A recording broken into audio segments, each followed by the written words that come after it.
예, 오늘은 방금 읽으신 사도행전 18장 24절에서 28절까지의 말씀으로 본질은 예수다 라는 제목으로 함께 말씀을 나누려고 합니다. 이제 지난 본문 마지막 부분, 그러니까 사도행전에 우리가 이제 지지난주에 나눴던 말씀이죠. 지지난주 본문 마지막 부분에서 바울의 2차 전도 여행이 마무리되고 제3차 전도 여행이 시작되었습니다. 그때 저자인 누가는 3차 전도 여행의 시작 부분을 빠르고 간단하게 설명합니다. 우리가 2주 전이기 때문에 사도행전 마지막 부분 사도행전 18장 23절을 같이 한번 보시도록 하겠습니다. 얼마 있다가 떠나 갈라디아와 부르기아 땅을 차례로 다니며 모든 제자를 굳건하게 하니라. 갈라디아와 부르기아를 방문하고 그곳의 제자들을 굳건했다는 것으로 이제 끝내버립니다. 이래 좀 이례적인 모습이죠. 첫 3차 전도 여행의 시작을 그렇게 간단하게 소개를 한다는 거죠. 그러고는 다음 부분에서 오늘 본문이죠. 갑자기 에베소의 이야기를 합니다. 그 에베소는 바울이 잠시 머물다가, 그러니까 3차 전도 여행이 때 이제 오래 머물렀을 때 그때 말고요. 그 전에 잠시 머물렀다가 브리스길라와 아굴라에게 그 에베소의 교회를 부탁하고 떠났던 곳입니다. 그러니까 지금 이 사도행전이 바울의 여정을 따르다가 갑자기 바울도 없는 에베소의 이야기를 등장시킨, 굉장히 뜬금없죠. 예, 뜬금없습니다. 근데 하지만 본문을 통해 우리는 중요한 것을 알 수 있습니다. 오늘은 그 이야기를 해볼 것입니다. 오늘 본문은 에베소에 나타난 새로운 한 인물, 즉 알렉산드리아에서 난 아볼로라는 그 유대인을 소개하는 것으로 시작합니다. 본문 24절 말씀입니다. 알렉산드리아에서 난 아볼로라는 유대인이 에베소에 이르니 이 사람은 언변이 좋고 성경에 능통한 자라. 이 아볼로에 대해 말을 잘하고 성경을 잘 아는 사람이라고 이제 기록하고 있습니다. 그가 태어났던 알렉산드리아는 알렉산더 대왕 아시죠? 그리스 알렉산더 대왕. 알렉산더 대왕이 자신의 이름을 따서 이집트에 세운 도시였습니다. 그곳은 그 지역에서 상업의 중심지였고 지식과 학문의 중심지였어요. 굉장히 중요한 도시였죠. 당시 이 알렉산드리아에서는 그 인구 중 3분의 1이 유대인이었을 정도로 유대인이 많았었다고 합니다. 그곳에 이제 아볼로도 있었다는 거죠. 어쨌든 아볼로는 그 지식과 학문의 중심지였던 알렉산드리아에서 고급 학문을 수학한 것으로 보입니다. 그 본문에 언변이 좋고 이 말은 그 헬라어로 로기오스라는 그 단어를 사용하고 있습니다. 이 단어는 말을 잘한다는 뜻도 있는데 그 뜻과 함께 그러니까 유식하다라는 뜻을 같이 가지고 있어요. 그래서 개정개혁, 그러니까 개정 한글, 우리는 지금 개정 개혁을 쓰고 있잖아요. 근데 요 전이었던 개정 한글 버전에서는 학문이 많고로 번역하고 있어요. 그러니까 지금 언변이 뛰어나다, 언변이 좋다가 아니라 학문이 많고로 번역하고 있다는 거죠. 그러니까 아볼로는 단순히 말만 잘하는 사람이 아니었다는 얘기입니다. 그는 다양한 지식을 가지고 있었고 그 지식을 말로서 잘 표현하는 사람이었다는 거죠. 이해가 되시죠? 거기다가 성경에 능통한 사람이었는데 이 성경에 능통하다는 이 말은 성경 해석이 가능한 사람이었다는 거예요. 그러니까 성경을 읽어도 그냥 읽기만 하고 뭔 말인지 모르는 사람도 있는데 이 사람은 성경의 해석이 가능했다는 거예요. 그 본문의 성경은 구약 성경을 얘기하는 겁니다. 아직까지 이제 신약 성경이 형성되지 않았던 시기죠. 어쨌든 이런 아볼로가 어떤 경로인지는 알 수 없지만 그는 이미 예수님을 향한 믿음을 가지고 있었던 사람입니다. 본문 25절 말씀입니다. 그가 일찍이 주의 도를 배워 열심으로 예수에 관한 것을 자세히 말하며 가르치나 요한의 세례만 알 따름이라. 그 시기와 과정은 자세하게 알 수 없지만 아볼로는 이미 예수를 향한 믿음이 있었고 그 예수를 전하며 가르치고 있었습니다. 그런데 그가 예수에 대해 알고 있는 것은 불완전한 것이었습니다. 이것이 오늘 중요한 포인트예요. 그가 예수를 불완전하게 알고 있었다. 저자는 누가가 되겠죠. 아볼로가 요한의 세례, 즉 여기서 말하는 요한은 세례 요한이거든요. 세례 요한의 세례만을 알 따름이었다고 말합니다. 이 요한의 세례만 알 따름이라는 말이 무엇을 의미하는 것입니까? 그것은 세례 요한의 가르침만을 배웠고 그것만을 알고 있다는 뜻입니다.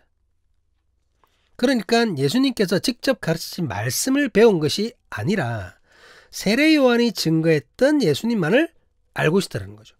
여러분, 이것은 예수님을 아는 것의 깊이가 다를 수밖에 없습니다. 그렇잖아요. 예? 제가 예를 들어 지금 무슨 말을 하고 설교를 하고 있는데 이거에 대해서 어떤 사람이 제3자에게 뭐 김성년 교회지기가 뭐 이런 얘기 했다더라 라고 듣는 것과 아니면 그 사람이 직접 이 예배에 참여해 가지고 내 말을 듣는 것과 어떤 것이 더 정확하게 저의 말을 아는 것이 될까요? 당연히 후자겠죠. 당연히 후자입니다, 여러분. 예. 근데 그런 아볼로가 예수님께서 직접 하신 말씀에 대해서 가르침을 받은 적은 없다라는 거죠. 아마도 아볼로는 세례 요한의 제자 중 누군가를 통해 예수의 그리스도 되심을 알게 된 것으로 보입니다. 무슨 말이냐면 세례 요한이 살아생전에 자신의 제자들에게 이렇게 얘기를 했었습니다. 요한복음 3장 26절에서 28절까지 말씀입니다. 그들이 요한에게 가서, 여기서 그들은 요한의 제자들입니다. 예수님의 제자가 아니고, 그들이 요한에게 가서 이르되 랍비여, 선생님과 함께 요단강 저편에 있던 이 곧 선생님이 증언하시던 이가 세례를 베풀매 사람이 다 그에게로 가더이다. 그 선생님이 증언하시던 이가는 바로 예수님을 말하는 거죠. 예. 요한이 대답하여 이르되 만일 하늘에서 주신 바 아니면 사람이 아무것도 받을 수 없느니라. 내가 말한 바 나는 그리스도가 아니요 그의 앞에 보내심을 받은 자라고 한 것을 증언할 자는 너희니라. 예. 제자들에게. 그러니까 요한의 제자들도 이러한 그 세례 요한의 자기 스승의 말씀을 듣고는 그리스도를 증언했던 세례 요한과 그리고 그리스도 되시는 예수님을 전했을 것입니다. 그리고 아볼로는 그들에게 세례 요한의 가르침을 들었던 것으로 보입니다. 어쨌든 아볼로의 배움은 거기까지라는 거죠. 세례 요한의 가르침까지라는 거죠. 세례 요한의 가르침만 알았고 그 이상에 대해서는 알지 못했던 것입니다. 그동안은 예수님과 함께했던 제자들이나 그 제자들에게 가르침을 받은 성도들과의 만남이 없었던 것이죠. 예. 예수님의 직접적인 가르침에 대해서는 배울 기회가 없었다라는 말입니다. 누가? 아볼로가. 그러다가 이제 에베소에서 예수님께서 전하신 가르침을 알고 있는 사람을 만나게 됩니다. 본문 26절 말씀입니다. 그가 회당에서 담대히 말하기 시작하거늘 브리스길라와 아굴라가 듣고 데려다가 하나님의 도를 더 정확하게 풀어 이르더라. 아볼로가 만나게 된 사람들은 브리스길라와 아굴라였습니다. 아볼로는 세례 요한의 가르침만을 아는 불완전한 믿음을 가지고 있었습니다. 하지만 그럼에도 자신의 능력을 발휘해서 담대하게 복음을 전했습니다. 그런데 그 모습을 에베소에 남아있었던 브리스길라와 아굴라, 즉 바울의 놀라운 동력자인 이 믿음의 부부가 보게 된 것입니다. 아볼로는 놀라운 재능으로 말씀을 전했겠죠? 그는 언변이 뛰어난 사람이었으니까요. 성경에 관한 해박한 지식으로 구약을 해석하며 알기 쉽게 예수 그리스도와 연결시켰을 것입니다. 거기다가 자신이 가지고 있는 여러 가지 지식으로 그것을 논리적으로 설명했을 것입니다. 그런데 그의 놀라운 지식과 재능에도 불구하고 브리스길라와 아굴라에게는 그 가르침이 아쉬울 수밖에 없었습니다. 왜? 왜냐하면 아볼로에게는 그 세례 요한의 가르침밖에 없었기 때문입니다. 세례 요한의 가르침만 알고 있었고 그것을 가지고 그가 설교를 했기 때문이죠. 여러분, 세례 요한의 가르침이 틀린 가르침은 아니잖아요. 틀린 가르침이 아닙니다. 틀린 것이 아닌데 하지만 직접적인 예수님의 가르침이 아니기 때문에 곳곳에 빠진 부분, 곳곳에 부족한 점이 있을 수밖에 없습니다. 아까 우리가 예수님이 알게 된 깊이를 얘기했던 것처럼. 그래서 이 부분은 아볼로를 데려다가 그에게 하나님의 도를 더욱 정확하게 풀어서 가르칩니다. 아볼로가 불완전하게 알고 있는 복음의 빈틈을 채워준 것이죠. 직접적인 예수의 말씀을 가르친 것입니다. 이것은 아볼로에게 있어서 이전보다 더 놀라운 믿음의 경험이었을 것입니다. 그동안 채워지지 않았던 믿음의 빈 공간이 채워지는 순간이었습니다. 복음을 더욱 깊이 이해하고 자신이 능통한 성경과 더욱 견고한 연관성을 발견하게 되었을 것입니다. 이것으로 아볼로의 믿음 자체가 더욱 성장하게 되었겠죠. 그러기에 이제 아볼로는 새로운 사역을 꿈꾸며 희망하고 준비합니다. 본문 27절 말씀입니다. 아볼로가 아가야로 건너가고자 하므로 형제들이 그를 격려하며 제자들에게 편지를 써 영접하라 하였더니 그가 감에 은혜로 말미암아 믿은 자들에게 많은 유익을 주니. 그 아볼로가 이전에 바울이 전도했던, 이미 바울이 다녀갔었던 지역인 그 아가야 지역을 건너가기를 원했던 것입니다. 아가야에 대해서는 제가 예전에 한번 말씀드렸죠. 그리스 대부분을 말하는 겁니다. 지금의 그리스 대부분을. 아볼로가 어떻게 이것을 결심하게 되었는지에 대해서는 정확하게 알 수 없습니다.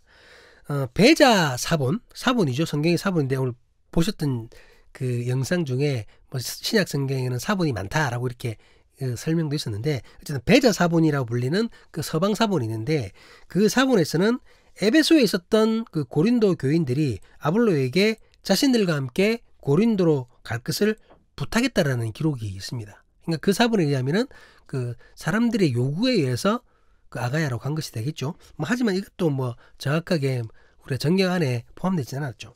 뭐 어떤 경우이건 분명한 것은 아볼로에게 하나님의 소명이 주어졌을 것이라는 겁니다. 그렇기에 교회도 그를 위해 추천서를 써준 것이겠죠. 원래 지식이 많았고 말을 잘했던 아볼로는 브리스길라와 아굴라를 통해 예수님의 가르침을 제대로 배우고는 이전보다 더욱 정확하게 복음을 깨닫고 그것을 전할 수 있었습니다. 그것으로 사람들에게 좋은 영향을 끼칠 수 있었던 것입니다. 아볼로는 바울에게 그랬던 것처럼 그리스도의 복음을 반대했던 유대인들에게 공격을 받게 됩니다. 하지만 아볼로는 그들에게서 승리합니다. 본문 28절 말씀입니다. 이는 성경으로서 예수는 그리스도라고 증언하여 공정 앞에서 힘있게 유대인의 말을 이기미러라. 본문의 이김은 헬라어로 디아카텔렌코마이라는 단어입니다. 이 단어는 철저하게 입증하다, 납득시키다 라는 뜻을 가지고 있습니다. 아볼로가 예수의 그리스도 되심을 유대인들에게 철저하게 입증했다는 얘기입니다. 그들이 납득할 수밖에 없도록 만들었다는 얘기죠. 그가 가진 많은 지식과 깊은 성경의 이해도, 거기다가 예수의 가르침으로 인해 논리적이면서도 영적인 말씀의 해석으로 유대인과 쟁론했던 것입니다. 그것으로 유대인들에게 복음을 철저히 입증하였고 그들을 납득시켰던 것이죠. 조금 다른 얘기가 될 수 있는데, 많은 그리스도인들이 착각하는 것이 있습니다. 그것이 뭐냐면 전도에 미련한 것이라는 말이죠. 우리 고린도전서 1장 21절 말씀을 같이 한번 보시도록 하겠습니다. 하나님이 지혜에 있어서는 이 세상이 자기 지혜로 하나님을 알지 못하므로 하나님께서 전도에 미련한 것으로 믿는 자들을 구원하시기를 기뻐하셨도다. 이 말씀을 오해한 나머지 마치 전도에는 논리나 이성이 필요 없고 그냥 무식하고 미련하게 전하기만 하면 된다고 믿는 사람들이 아주 많다는 거죠. 또 그렇게 가르치는 목회자들도 있습니다. 그래서 실제로 광장에서 그리고 지하철에서 사람이 있는 곳에서 미련하게 예수천당 불신지옥 외치면서 플래카드 만들고 어깨에 짊어지고 그렇게 그것을 전도랍시고 돌아다니는 사람들이 여러분 아직도 있습니다. 그것이 사람들을 불편하게 하고 그러한 모습이 그들의 마음을 상하게 하며 오히려 전도를 방해하는 것임에도 불구하고 그것을 전혀 인정하지 않고 그것을 계속 행한다는 거죠. 여러분, 본문의 전도에 미련한 것은 전도를 미련한 방법으로 하라는 말이 아닙니다. 전도 자체가 미련한 것이라는 얘기예요. 이해되시나요? 다른 얘기죠. 세상 사람들은 자신들이 가지고 있는 세상 지혜로 하나님을 알지 못합니다. 세상 지혜로는 하나님을 알 수가 없어요.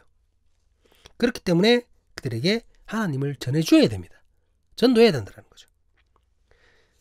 하나님을 아는 사람들이 전도로, 곧 복음 전파로 하나님을 알게 해야 한다는 겁니다. 먼저 믿은 사람들이. 그런데 그 복음이 세상 사람들에게는 미련하게 보일 수밖에 없는 겁니다. 전도가, 복음 전파가 미련하게 보인다는 거죠. 왜? 말이 안 되는 소리를 하기 때문입니다, 여러분. 말이 안 되는 소리를. 세상 사람들이 생각하기에는 이상한 소리를 하는 거예요. 하나님의 아들이 사람으로 이 땅에 내려왔다니까.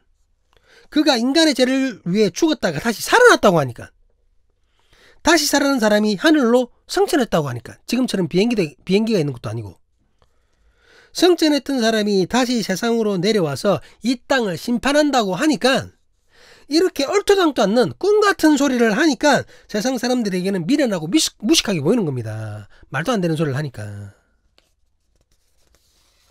그러니까 방법적으로 전도를 미련하게 하라는 말이 아니라, 애초에 말이 안 되는 말이 안 되는 그 복음이, 그 전도 자체가 세상 사람들에게는 미련하게 보이는 것이라는 얘기죠. 이해가 되시죠?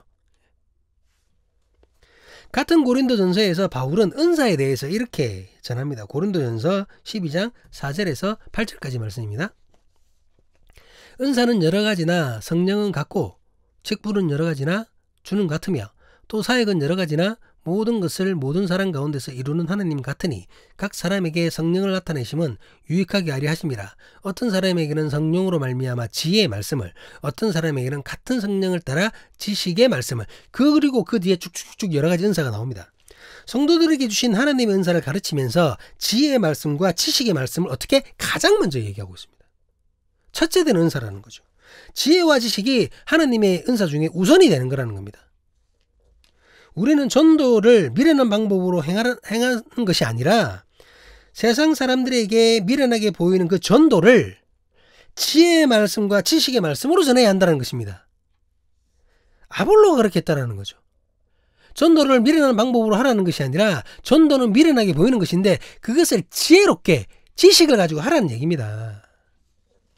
주께서 주신 지혜와 지식을 가지고 뜨거운 영성과 차가운 이성으로 주님의 말씀을 해석함으로 유대인들의 말을 이길 수 있었던 것이죠. 아볼로가. 오늘 본문에서는 아볼로가 예수님을 전하는 그 부분이 두 번 등장합니다. 본문 25절과 28절이 그것입니다.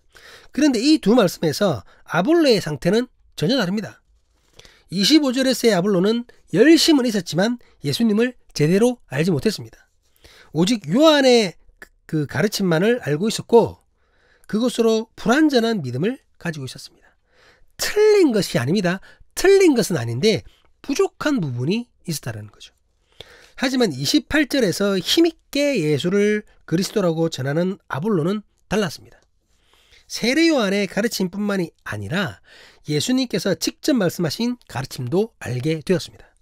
그것으로 채우지 않았던 믿음의 공간을 채울 수 있었습니다. 그렇다고 아볼로가 완전하게 된 것은 아니죠. 예수님의 가르침까지 받았다고 그가 완전하게 된 것은 아니지만, 완전함으로 나아가는 올바른 길을 알게 되었다는 거죠. 온전하게. 오늘 아볼로를 통해 알 수 있는 것은 결국 본질은 예수라는 것입니다. 세례 요한은 예수님을 증거한 사람이고 믿음의 사람이 분명합니다.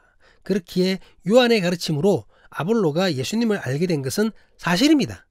하지만 그것은 부분적인 것이라는 거죠. 예수님을 가장 정확하게 온전하게 알기 위해서는 예수님 가르침 자체를 들어야 한다는 겁니다. 이해가 되시죠?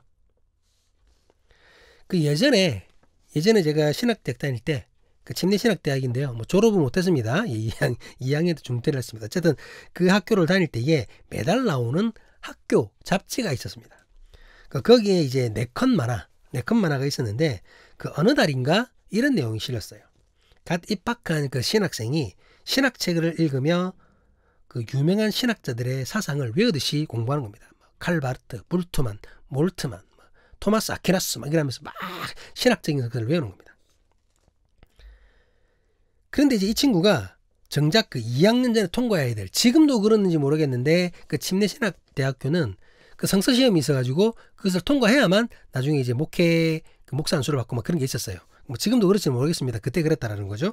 예. 그런데 이제 그 성경시험은 불합격하고 말한 거예요. 그렇게 신학책으로 열심히 공부했던 친구가. 그러니까 신학책을 읽고 신학 공부를 한다고 정작 성경 공부는 별로 하지 않았던 겁니다. 여러분 무슨 말입니까 이게? 예, 그런 내용이 이제 네컷 만화에 나왔는데 이게 무슨 의미일까요?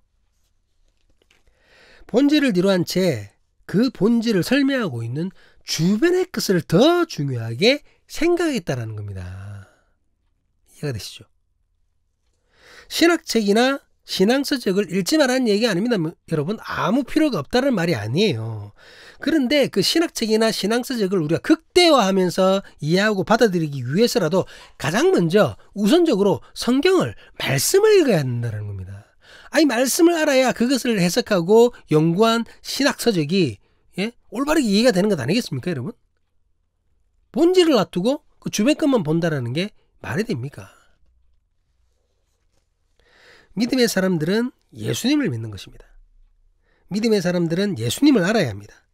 믿음의 사람들은 예수님의 말씀을 들어야 하고, 믿음의 사람들은 예수님의 말씀대로 살아야 하며, 믿음의 사람들은 당연히 예수님을 닮아야 하는 것입니다. 너무나 당연한 것인가요? 그런데 이 당연한 진리가 무너지는 경우가 너무나 많다라는 거죠. 믿음의 본질은 예수인데 마치 믿음의 본질이 다른 것인 양 엉뚱한 것에 열심을 내는 경우가 허다합니다. 교회 안에서 믿음이라는 말로 행해지는 모든 것은 오직 본질인 예수 그리스도를 더욱 잘 알고 제대로 따르기 위한 수대림을 잊지 말아야 됩니다. 만약 그것이 아닌 것이라면 안 해도 됩니다, 여러분. 그것이 아닌 것이라면 뭐 해도 상관없으면 해도 되겠지만 안 해도 됩니다. 안 해도 돼요. 아니, 그것 때문에 막 싸우고 골치 아프고 그것 때문에 얼굴 붉힐 필요가 없습니다. 본질이 아닌 것, 그런 것을 본질을 드러내는 것, 그것도 아닌 것 때문에 할 필요 없다라는 거죠. 수단이 목적인 것처럼, 본질인 것처럼 착각해서는 안 된다라는 거죠. 그것 때문에 얼굴 붉히고. 예수님보다, 예수님의 말씀보다 우선되는 것은 있을 수 없습니다. 지금 우리의 믿음은 어디를 향하고 있습니까? 온전히 예수 그리스도만을 향하고 있습니까? 오직 본질이신 예수 그리스도를 향한 믿음이 될 수 있기를 주님의 이름으로 간절히 기도합니다. 주님의 말씀을 듣고 주님의 뜻을 알고 그 뜻을 실천하는 우리이길 간절히 기도합니다. 그렇게 주님을 닮아가는 우리가 될 수 있기를, 본질이신 주님을 따라갈 수 있기를, 그러한 사람이 교회 신앙 공동체가 될 수 있기를 주님의 이름으로 간절히 간구합니다. 기도하시겠습니다.